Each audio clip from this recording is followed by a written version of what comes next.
नमस्कार दोस्तों, आपके माता पिता, गुरुदेव, भगवान और इष्ट देव सभी को मेरा प्रणाम।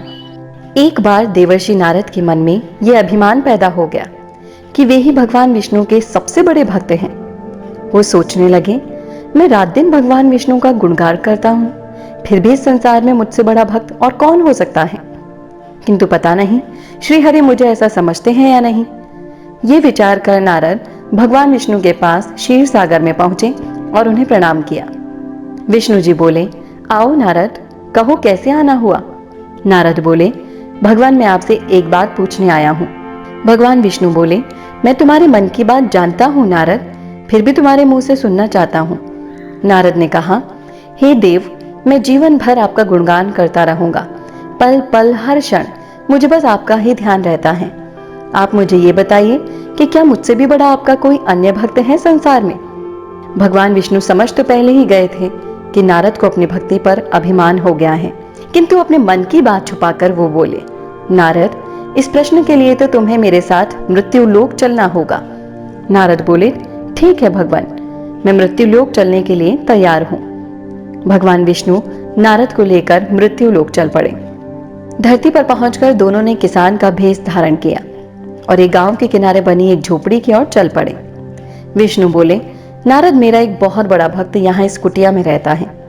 आश्चर्य है, क्या मुझसे बढ़कर भी किसी की भक्ति हो सकती है।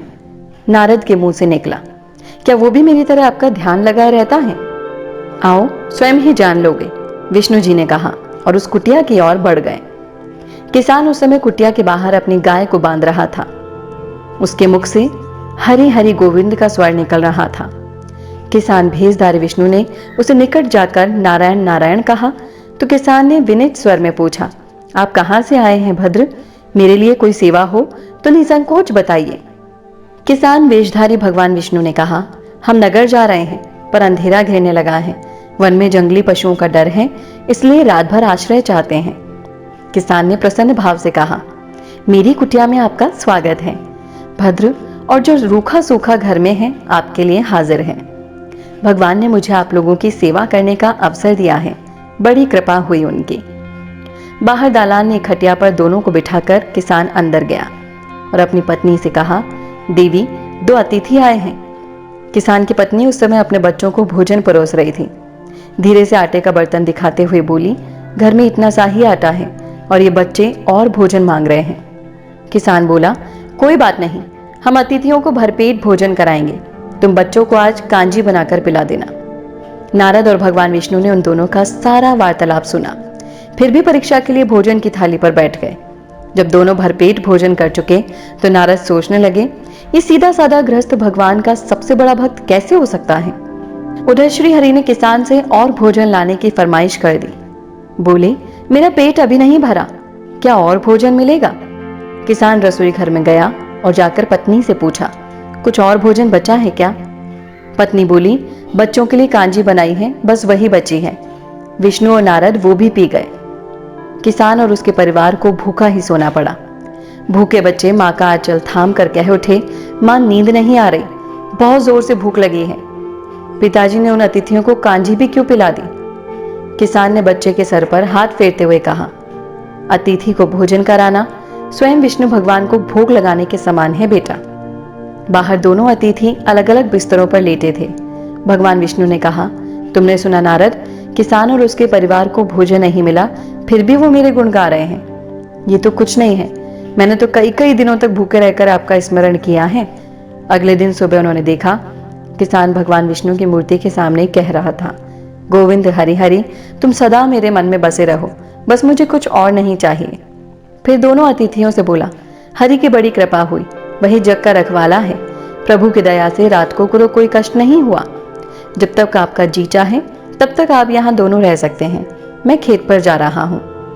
किसान भेषधारी श्रीहरि बोले, हम भी तुम्हारे साथ चलेंगे, यदि कोई तुम्हें आपत्ति ना हो तो। नारद और विष्णु भगवान किसान के साथ उसके खेत पर चले गए। किसान बोला, यही है अपना खेत, अब मैं अपना काम करूंगा, गोविंद हरि हरि। नारद बोले, तुम तो सत्पुरुष हो, भगवान के बड़े भक्त हो, हर घड़ी उनका नाम लेते रहते हो। किसान बोला, अरे कहाँ, काम से जब भी थोड़ा बहुत समय मिलता है तभी तो उनका नाम लेता हूँ। नारद ने पूछा, कब कब मिलता है समय? किसान बोला, सुबह उठता हूं तब, रात को सोता हूं तब, और दिन में जब भी काम से समय मिल जाए। ओह, समझा, नारद जी ने कहा। दोनों जब किसान से विदा लेकर चले तो नारद ने व्यंग्यात्मक स्वर में कहा, आपने सुना भगवान, वह सुबह शाम 2 बार ही आपका स्मरण करता है, जबकि मैं हर समय ध्यान करता हूँ, फिर भी आप उसे महान भक्त बताते हैं। नारद की बात सुनकर श्रीहरि चुप रहे, किंतु मन ही मन उन्होंने कहा, कारण भी जान जाओगे नारद।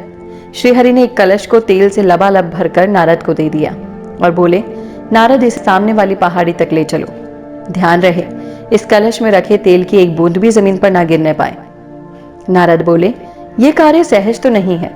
यह कहकर नारद ने कलश सिर पर रख लिया और पहाड़ी की ओर चल दिए। नारद पहाड़ी तक गए और लौट आए। श्रीहरि बोले, लौट आए नारद? ठीक है, अब ये बताओ कि इतनी दूर जाने और आने में तुमने कितनी बार मेरा स्मरण किया? नारद बोले, एक बार भी नहीं भगवान, करता भी कैसे, मेरा सारा ध्यान तो तेल और कलश की तरफ लगा था।